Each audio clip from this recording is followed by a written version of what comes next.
Elisabeth Borne aime vapoter, ce n'est un secret pour personne. La première ministre a même été jusqu'à vapoter à l'intérieur de l'Assemblée nationale quand elle était ministre du Travail l'an dernier, soulevant des questions sur la légalité de cette pratique. Mais ce n'est pas le seul péché de la femme politique de 61 ans, elle a une autre addiction que Paris Match révèle. Dans son long reportage sur la nouvelle chef du gouvernement, Paris Match indique qu'Elisabeth Borne est une accro au Coca Light. De quoi rendre amusant son portrait puisqu'elle fait en général plutôt l'objet de descriptions pas très fun. Affichant une ligne parfaite et sportive, elle a opté pour la boisson sans sucre manifestement, pour ne pas trop pâtir du sucre. Pour l'hebdomadaire, elle est comme Lionel Jospin pour qui elle a travaillé, elle serait une austère qui se marre.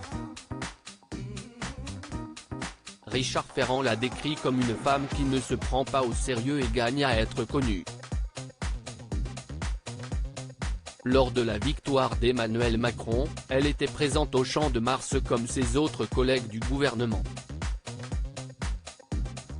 Si elle ne dansait pas sur les sons du DJ comme ses camarades Joël Giraud et Barbara Pompili, elle n'a pas refusé de participer à un petit selfie de la victoire.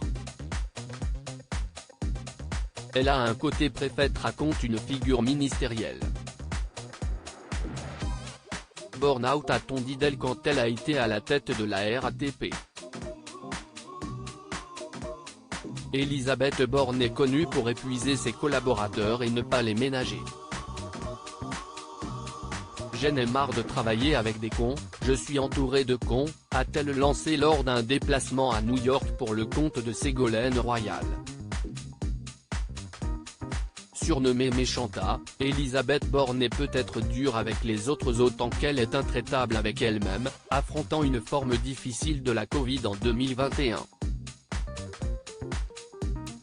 Pupille de la nation après le décès de son père quand elle avait 11 ans, elle est une représentation parfaite de la méritocratie française en réussissant à faire Polytechnique et l'école des ponts et chaussées, milieux dans lesquels il y a très peu de femmes. Résonnent alors ces mots lors de sa passation de pouvoir avec Jean Castex.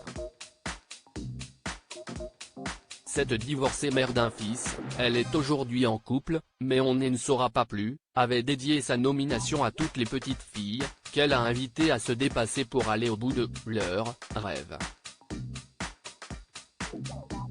Retrouvez l'intégralité de l'article dans le magazine Paris Match du 19 mai 2022.